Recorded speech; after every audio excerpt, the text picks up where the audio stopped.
Thank you, Madam Chair, and thank you for having this hearing. It's very timely for me. Last week, I had dinner with Jim Bridenstine, the NASA administrator. I served 4 years in the U.S. House with him.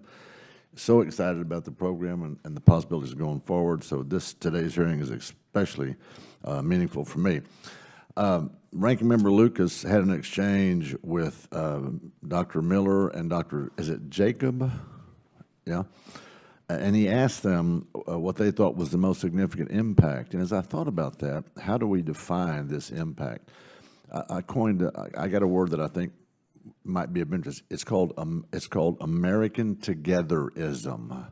Now, Dr. Ami Bera, before he left, he said American institutions of Congress actually work together. That in and of itself is a miracle. Can I get a witness? Come on. And so I thought, you know what? You think about that. It was 8 days, 3 hours, 18 minutes, and 35 seconds, the mission was. And the whole collective world watched and was in awe of American Togetherism. We need to get back to that. It was on display. It would not be the last time. I want the world to always know, if you'll pardon the pun, there is space for American Togetherism. We really need to remember that. It wasn't only a giant leap of mankind, but also a giant leap of faith, but it was based on American Togetherism, American technology, American know-how, and that spirit that we would do it no matter what. So perhaps perhaps we shouldn't call it the final frontier, but the edge of the new frontier, because the sky's the limit, if you'll pardon that pun. So I want to know, there's a couple of things that happened. Mr. Fishman, you said 3 things that you thought were necessary to continue this trek, if you will. You said bipartisanship, or what I call American Togetherism. You said bold and clear goals.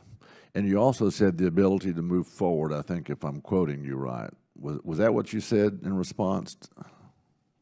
Yes, sir. I think the third one would be to move forward consistently. To move forward consistently. A couple members have pointed out. That works right into my question. So I appreciated that. And Mr. Fishman, you all said to Bill Posey here, my colleague that's left, in your exchange with him, that we weren't claiming the moon, we were visiting, something like that. So is that right? Yes, sir. So it brings up, you think we ought to maybe make it our 51st state? That would actually be illegal. Sir. Okay, well, I'm just checking. You bring up an interesting thought process there.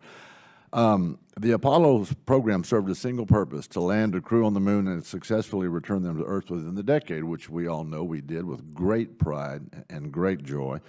Follow-on plans by NASA were focused on building a shuttle to construct a space station that could serve as a waypoint for future exploration. We all know that history. As we saw after Apollo, plans get scaled back. There's that consistency you were talking about, Mr. Fishman. And capabilities are stripped away in order to save costs and maintain schedules. So here's my question. Are there any lessons that we should heed from Apollo that we should heed as we embark on the next chapter of space exploration? Dr. Jacob, I'm going to start with you. I would say, again, we've talked a lot about common goal and focus and marshaling our resources toward a common goal. But I would perhaps modify one, in answering your question, modify one comment you said. Yes, the goal was to put humans on the moon and all of that, but the goal was also to do good lunar science.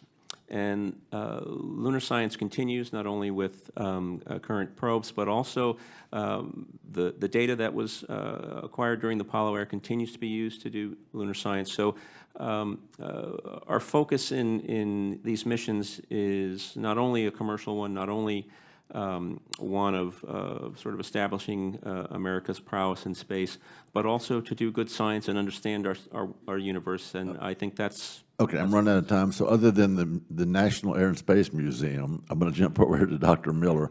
Dr. Miller, how do we do that? How do we make that preeminent? How do we keep that in the forefront? I think a key thing is this time it's got to be to stay.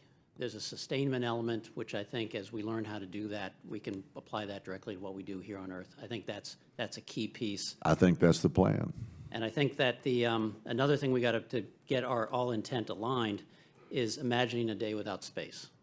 I think it's hard for people to do it. It's out of sight, so it's out of mind. But just the things that you lose if for one day you shut it all off: financial transactions, global data and voice networks, GPS, weather forecasts, informed land management, pollution and deforestation tracking, missile launch detection. All these things go away. Those are the accomplishments that we want to keep in the forefront. Madam Chair, I'm a little over time. I appreciate your indulgence. I yield back. Thank you very much. Ms. Stevens. Thank you so much. We've been doing a lot of talking about history today, and in fact,